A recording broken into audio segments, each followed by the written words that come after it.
Welcome to Sweet Tea Hospitality. I'm Karen Conrad, and I'm joined today by my amazing husband, Dave. Welcome everyone. We're so glad you've joined us for this very special episode.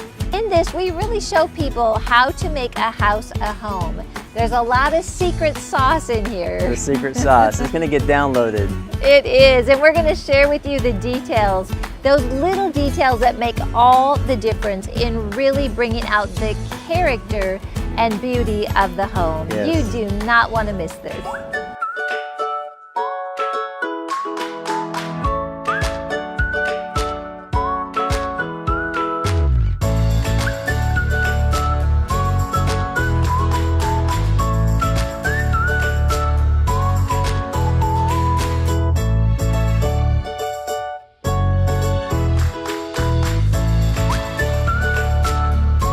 Thank you for joining us today for Sweet Tea Hospitality, where we bring inspiration to your heart and your home.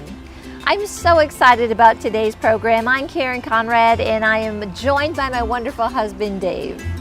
Well, speaking of wonderful, you're so wonderful. I was sitting here thinking while we're looking at the sage right in front of us, and this is Texas sage. It grows so well in this climate. But you're another sage. You're such a woman of wisdom, and you're such a person that allows the creativity of what God's doing in your life to just come about, vision to reality. Oh my goodness, and we tease because I do sometimes, or most of the time, I have the vision for this stuff, but you know what? He's my reality. Those boxes that come from Wayfair, they're like, oh my goodness, can we do this with the landscaping? You name it, we couldn't do it without us working it together. Yeah, I think that's a great thing for husbands to realize that many times your wife is very creative and she has this great vision, but we help bring it to reality. You absolutely So do. we keep that in mind when we're working with that little Allen wrench and we're trying to get that impossible screw together. Okay, we're bringing something to reality here. It's worked so much better. Oh, it does, and we actually had a lot of fun on this project. It's really where the property became the coastal cottage. We envisioned it along the way. I had the color scheme, and I was, purchasing things that I thought would come together. But really, it's about how to pull it together, where things go, like even placement on things. It's the details that really bring the beauty out in the home. And so, Dave, I'd just love you to share, because we've been through this process for a few months, and this was our first renovation together. Right. Although we've done some things in our home here in South Lake. So what are some things that you could say, this is what I learned, that you want to pass on? Sure. One of the things I learned is you start in a place that you want to maintain a particular heart or idea throughout the process. Yeah. So one of the things we decided was we were going to stay in a place of joy. Yes. We just told each other we're not sure exactly what we're doing, but we know we can have fun. Yes. And we can do this together. So I think the way we started and maintained that place of joy and honor and respect was really important, because sometimes, let's face it, you hit question marks and you're like, what? Or it's hot, or you feel like you're working a long time. Yes. Yes. Yeah, one thing we did is we really built in fun adventures along the way. We would go out to eat. Like if we were traveling down to work really hard, we always went somewhere nice to eat. And then you always kept things like, you brought worship music, fun music into the property as we were working. And Dave, you just have that heart about you that just brings peace and joy to any situation. And also, we really bring God into our projects, into our home, into any renovation. And so will you share with them one of the foundational scriptures that we had for this renovation? Absolutely. From the very beginning, we looked at this scripture in Proverbs, that it was so specific for us to a building process. And the proverb says, by wisdom a house is built, by understanding it's established, and by knowledge every room is filled with precious and pleasant riches. So think about this. Wisdom is kind of like the architectural big picture, what's it going to look like, but you have to get understanding. You have to talk to the contractors and look at magazines or look for ideas, research, and you get understanding of how you're going to actually carry this out. Well, then the fun part as well is knowledge fills every room with precious, pleasant riches. And think about your own life and what's precious to you. What's a pleasant richness of your home? Well, first of all, it's the presence of God. It's that peace. It's that place where people walk in and they feel like, hey, this is really nice. I like this. So the knowledge of filling each room, and you think about your children or you think about your master bedroom, how each room, by knowledge, because you think about how is this room going to reflect the presence of the Lord, the peace of God, love, and family. That was a big verse for us. It was huge, and we're just so excited to share this with you. So we hope that you are inspired and you are blessed by this episode of the Coastal Cottage.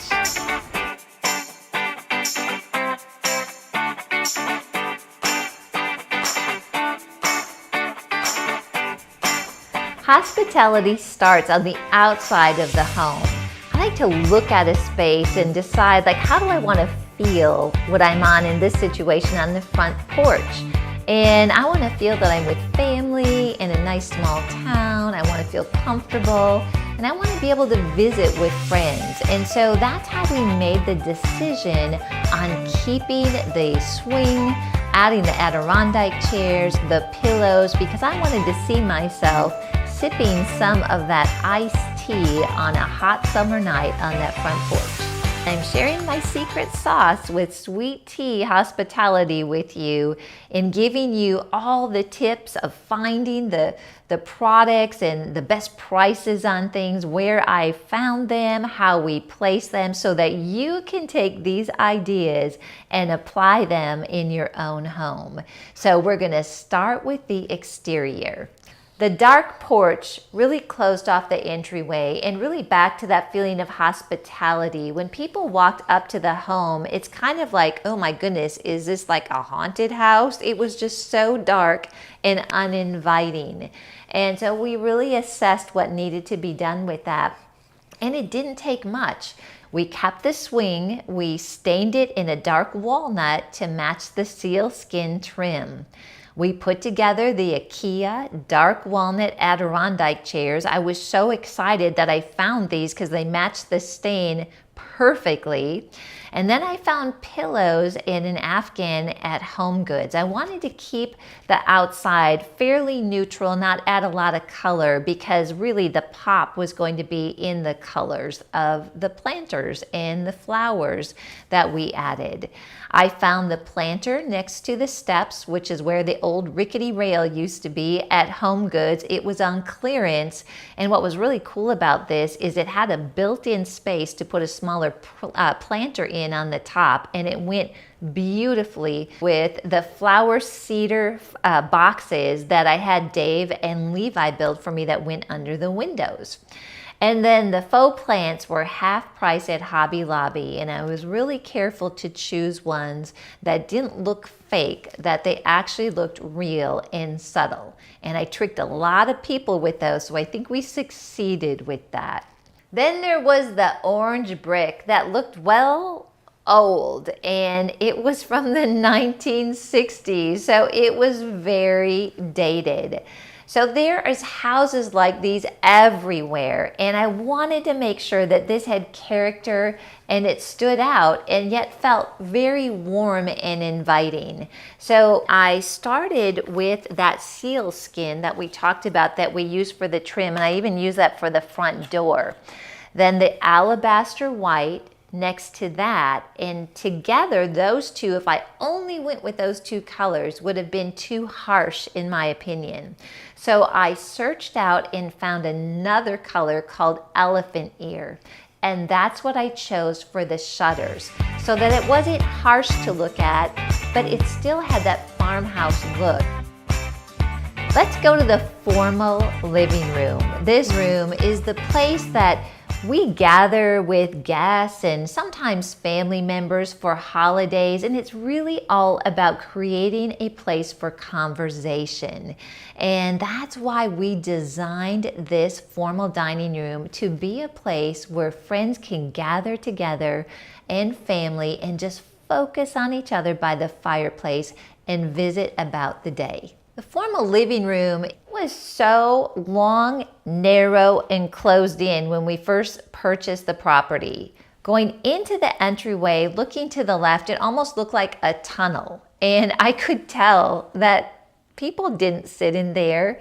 They didn't use the formal dining. Maybe they did on holidays, but there was just something about the room that you just didn't even want to step into. Have you ever experienced that? I've even had some of the homes I've owned, I've had a room like that, and I've thought, boy, I need to do something about this. It just didn't feel comfortable. So one of the first things we had to do is we had to open up those walls, which I've described to you in previous episodes. But really, that was the first step to bring life into that room. There's just something about, just like in our lives, when we're closed off from things, it gets to be a small space and it gets to be kind of a dark space, not comfortable. So opening that up to the rest of the house made an incredible difference, and it felt like it had life in it just even from that decision. This was so fun to decorate. So let's start with what we put at the foundation, which is a natural fiber rug that I got at Wayfair. I actually used that same rug in the family room to tie the two rooms together. And it really anchored the room. We can create spaces that feel like a room without a wall, and the area rug really accomplishes that. Then I found the 4 chairs for the conversation space from Wayfair. I added pillows on those from Kirkland's that had some texture and a natural look to them that I felt really fit in with the coastal cottage theme. The electric fireplace I got from Wayfair, and it was like a white painted shiplap look, which was perfect for the coastal cottage. Artwork above the fireplace was also from Wayfair, and some of the art was from Hobby Lobby. If you go to Hobby Lobby every other week, all their artwork is 50% off. So I always time my purchases there, and I go when everything is on sale that I'm looking for. I wanted to have a wicker shade, and I had a certain style in mind for the lamp, and the place that I found that was World Market. So I sent the guys there to pick that up, and it just creates sort of a nice, unique feel that's in line with coastal cottage that was close to the fireplace, and a reading lamp for one of the chairs. The round coffee table, I got that in that dark wood, and if you remember from the bathrooms, those shelves and the mantle, it tied into those. And those are the touches that I really want to impress upon you, is to stay with certain colors throughout the house. They can go from room to room, and that way everything just ties really well together. And I found that round table from Wayfair, and the guys put that together for me. Old books and tea set I got from an antique store that was on Main Street. I felt like I hit the jackpot. I had so much fun in this store, and I would look at the prices and think, my goodness, is this right? You can get some great deals. But there is just nothing like bringing in those old pieces to add character and warmth to a room. The vase and greens on the fireplace were both from Hobby Lobby, along with the sandpipers, which just make me smile, and the lantern. All of that came from Hobby Lobby. The vase and the ferns on the coffee table came from Kirkland's. I really appreciate the ladies at Kirkland's. I got to know them really well in the area because I was always shopping for this project, and sometimes you just need someone to help you see things different. I can get caught in a rut just like anybody else. And I loved how these ferns just created some airiness and a really nice look that was different from anything else that I had in the house. The plant behind the chair was from Hobby Lobby, and that again sort of helped anchor the room. And then finally, all the pillows on the chairs were from Kirkland's. And a little pointer there is that every weekend they have something on sale, and oftentimes they have a total percentage off your entire purchase. Not during the week, so if you can, save that for the weekend. I love formal dining rooms. You know, we all have memories from growing up, and one of my fond memories is when we would have holidays, even if it was just our family, my mom would set up the formal dining room for us, and it just always felt so special. So I've really carried that over into all my design. Anytime I'm sitting at a formal dining room, I just feel loved and valued, and that's what we want to make guests feel. Bringing that hospitality when you're sitting around the table for a special occasion. I didn't have a lot of space in this dining room, so I got a table which is in sort of a gray wood, and I got chairs from Wayfair. Notice part of the coastal cottage is kind of mixing and matching texture. So I chose the gray with the off-white upholstered chairs just to create some interest. The artwork was perfect. I found this at Home Goods. Remember that blue that I was sharing with you? This artwork had that exact blue along with some of the gold that goes with the fixture. Do you remember when I was sharing in the process to invite God along in the process? And this is a great example of that because I had been looking for the perfect artwork on that wall for weeks. A matter of fact, I brought multiple pieces of artwork in and tried it on that dining room wall and nothing worked. And then one day I was here right in Southlake at home and I just felt inspired to go to Home Goods. So I did because they get waves of artwork in, inventory of a lot of different things.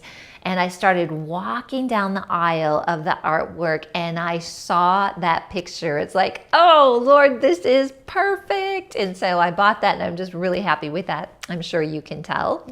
And then the chargers, I actually put a lot of thought into these chargers. So there's gold in the light fixture, there's some gold in the artwork. And I didn't want to put gold on the table because this is the coastal cottage. I didn't want to go overboard with that. But I found these bamboo chargers at Kirkland's that had like a color of gold. And I added those. It was like the perfect touch. The vase and flowers were also from Kirkland's.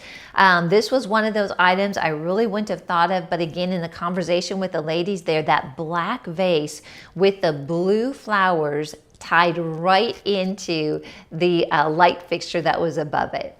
The wine glasses were from Home Goods, but the small wine glasses with the gold was from that antique store that I've been talking about. The napkins and napkin rings were also from Kirkland's. Now I want to share with you the details in the entryway because remember, these rooms are close together and I wanted them to coordinate. So the table was from Wayfair. Do you see how it looks a little rustic? Also, I had to get it very narrow to fit in the space. The lamp was from Home Goods. The tray and votive candles were from Hobby Lobby. I want to give you a little trick on this. In my home in Southlake, I actually have votives and a tray that are from Pottery Barn, but I didn't have that budget for this house. So I did like my own knockoff on that, and I was able to get the tray half price, go into Hobby Lobby when the votives were half price, and create the same look and feel for a fraction of the price. The suitcases were from a local antique store, and do you see the blue that I was able to find? I was so excited in the store when I located that.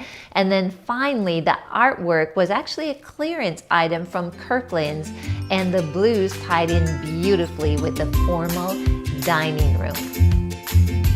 Moving into the family room, we've got that same natural fiber rug that we had in the formal living room to create the space of how people would actually live in and sit in the family room. Family room is a really special place that we kind of retire at the end of the day. It's a place where we watch a movie, so it's really important that people are able to curl up, snuggle up by the fire, and really just enjoy being together. And we had some serious problems to think through with this family room. And the first one that you couldn't miss when you walked into the property is there were ceiling fans attached to the ceiling beams that came down, and literally, like, you would almost walk into them. Even for me, I'm 5'6", and at that point, anybody coming in there over 6 feet tall would definitely hit their head on those ceiling fans. And then the beams was a big question. I really didn't know what to do at first with those beams, and that was one of those things. I had to come back to the workshop and get my magazines out and start, Googling for pictures and images of different ceilings and beams, because do we keep them a wood color? Can I paint them the alabaster color? And I found an inspiration piece in the magazine that really helped me with that decision. And I did paint them alabaster and pulled those ceiling fans out, added those can lights, those recess lights, a light on the fireplace, and it completely changed the look of the room. Now, instead of walking in and feeling like the ceiling was, coming down on my head, now when I walk in the family room, it just felt like it was open. It's really amazing. Nothing structurally happened in that room, but the use of paint and just thinking through some of the obstacles that you see in the house and how to overcome it can really bring some nice solutions. This took me a while to figure out how to place things, and eventually what we ended up with is the 2 off-white chairs, and I pulled them apart to make it open. When you are putting a space together with furniture, you have to practically think through how somebody is going to get into that space to sit down. And then the love seat and the couch, I didn't have a lot of room. So this is one of the areas too I see people run into trouble, is they get too big of furniture pieces for the size of the room. Remember, we've got 8-foot ceilings. This is not a huge house, so you have to scale the furniture to actually fit in the room. And so I got all that from Wayfair. The artwork here was really tricky too, because we've got the orange brick. If I would take that coastal blue and put that against the brick, it would be too much contrast. So I went with more of a muted, really more of a black and white feel with just a touch of color, and with the sandpipers, it just was the perfect fit for the mantle. I did get those at Wayfair. We got a bigger picture that was a sandpiper theme as well, with a dark frame that helped to fill up a very long wall in the room. You want to pay attention to height as well. So I placed the picture just slightly above the love seat, so there wasn't a big gap when you looked in there, but also there was kind of an awkward space beside that. So what do we do with the space between the picture and the wall that the patio door is on? And so something that you can do is just add a ladder, which I actually got at Kirkland's, and the Afghan, which I actually got there too, added just a slight bit of color and texture, but more importantly, it gave some variance in height on that wall and made a huge wall that could look awkward into something that looks really nice and even cozy. I wanted a round shape in as the coffee table, but I didn't want a heavy piece. So I was able to find a wicker coffee table that just worked perfectly. It didn't demand a lot of attention. It kind of blended right into the rug, and I just happened to get that at Kirkland's as well. Again, those old books helps. I got some blue vases to tie in, plant on the fireplace, and then the pillows and Afghans are a really important part. So here is a design tip for you.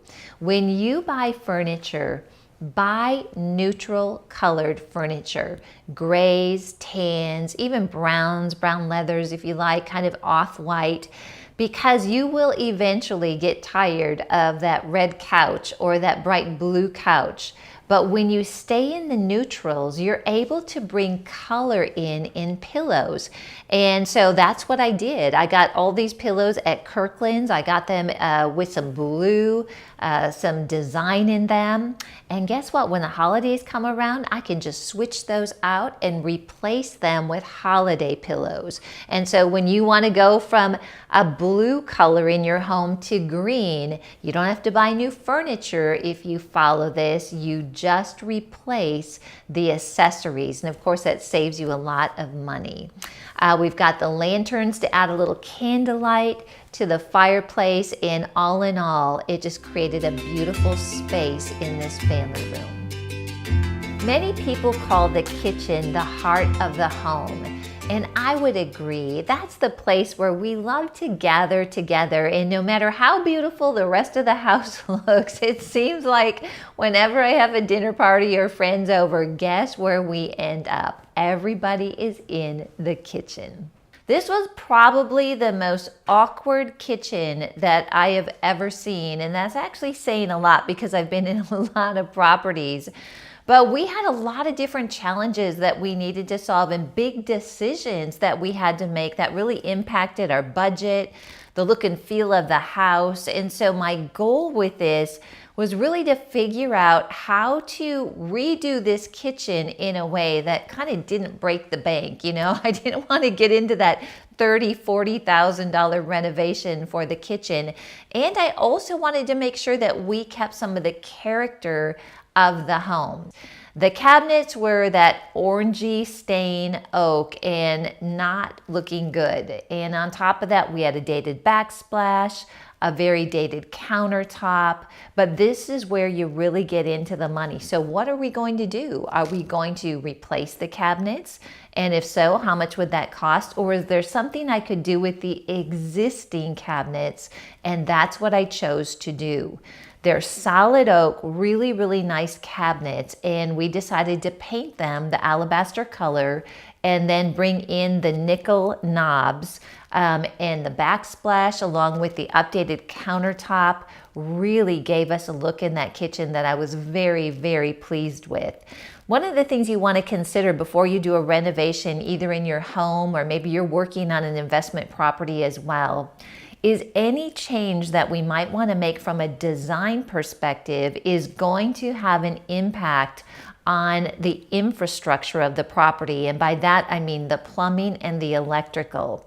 So I looked at that before I made decisions because I didn't want to have to move the plumbing.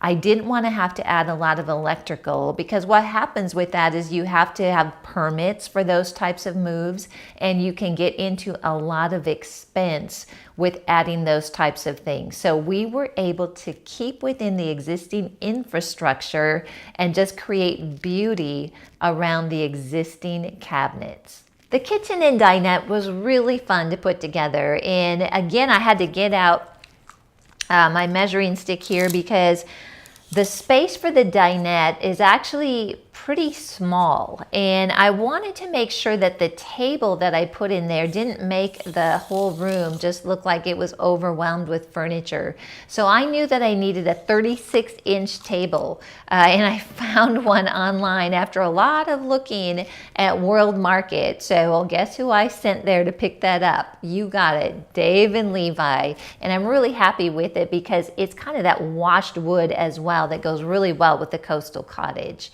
We've got a vase that's an antique, bringing that old in with the new. Flowers that don't look overly artificial. That's one tip that I want to mention. When you use artificial flowers, one of the rules I go by is always use monochromatic. It seems like the minute you start mixing fake colors together in a vase, it just looks fake.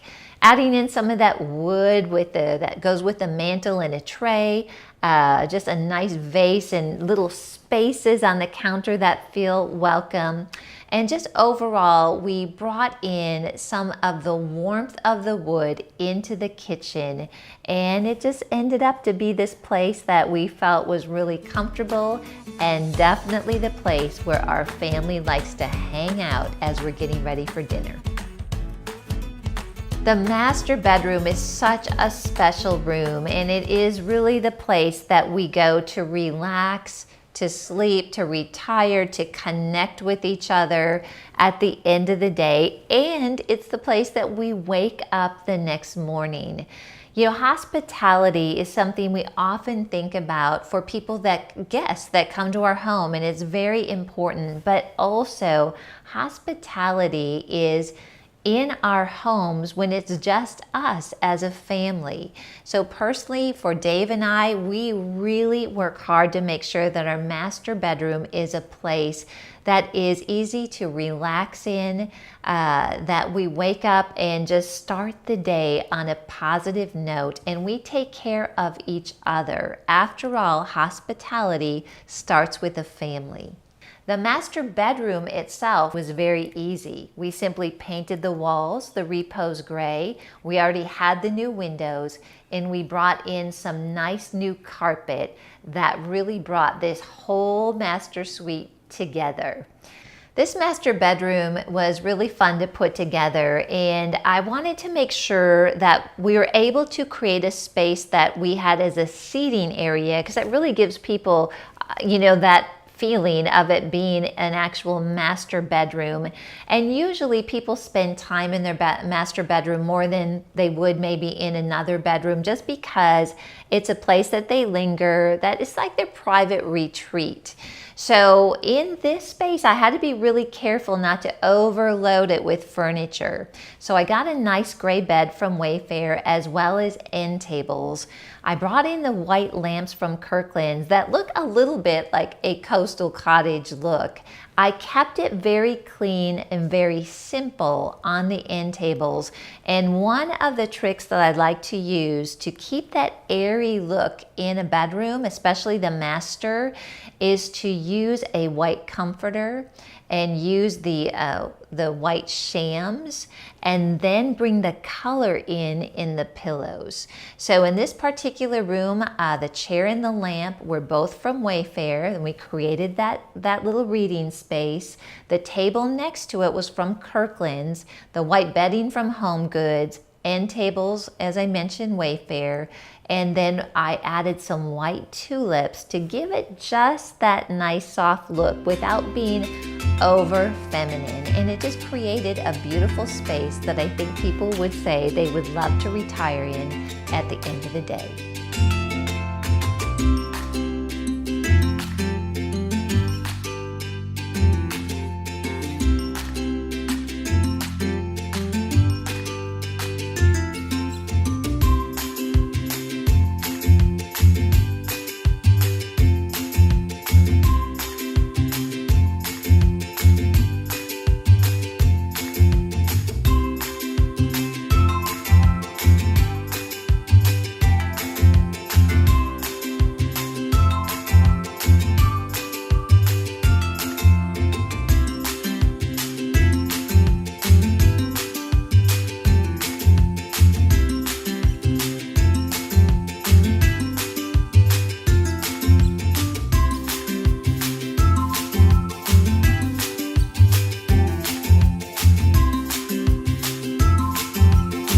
Wow, that was just so fun and actually inspiring to see the befores and the afters together. And Dave, sometimes I think like, oh my goodness, how did we do this? Mm-hmm. It is such a dramatic change, but it's so satisfying. You know, creating hospitality is a real priority in our lives, and I know it is for you too. And we want to share with you some practical ways that we purposefully develop hospitality in our home. Sure. One of the ways we develop the hospitality is we think about our friends that are going to join us. And Karen, you were so great at like thinking about their particular taste in maybe music or food, but it starts even before that. We'll actually pray for our friends. And our goal is to bring them into an atmosphere where they feel loved and we add value to them. And one of the ways that we do that is that we're emotionally present. We listen to them. We want to hear about their life. We want to maybe look for an opportunity to pray with them if they want to pray about something in particular. But then we think about the beautiful attributes of even the lighting. You're really great at like dimming the lights and all the candles you're lighting around, and the home just begins to take on this beautiful atmosphere, which we kind of do this for ourselves. We do. But we make sure we do it for our friends. We have some nice music going in the background. And so when they come into the house, they feel like loved in. Yeah. We're very hospitable. We've got something nice and cool for them to drink, like this wonderful tea. Oh my goodness. And they just relax. They sit back. They're They home. do. Yeah, and I think another thing that's really important to create that hospitality in a home is to listen to the guests. That's one thing that we're really purposeful about. It's not a time for us to just unload all of our ideas or share everything that's happening in our life, but we right. really purposefully listen to them, and we want to hear how their life is going. Then if they ask us about ours, it's great. But you know, people feel loved when they know that you care about them, and that's really a foundation for hospitality. It really is. And sometimes we have our thoughts on, well, I wonder what they think of us, or I wonder what they think of our house. But we try to stay at the forefront. We try to think about how do they feel about themselves when they're in our home. Yes. And so at the end of the night when they leave, we want them to feel really like valued, and we want them to feel like strengthened, and it was just a joyful experience. You know, there is a saying, I don't remember, it's some quote, I don't remember who said it, but people remember how you made them feel. And that's really the bottom line for hospitality, and it's really something that presents God's love, and that's really important to us. Yes. So we hope you have been blessed and inspired even for your own projects through this Coastal Cottage series. And remember, let your friends know about liftable.tv, and please visit our website at KarenConrad.net. Thank you again for joining us on Sweet Tea Hospitality. I'm Karen Conrad, and we'll see you next time on Sweet Tea Hospitality.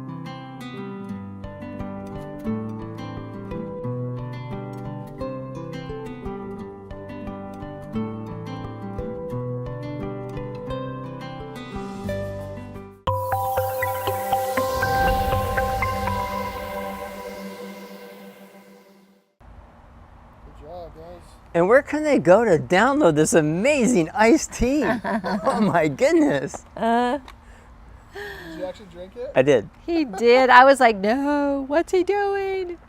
I like Stubbs barbecue, and even diluted is pretty tasty.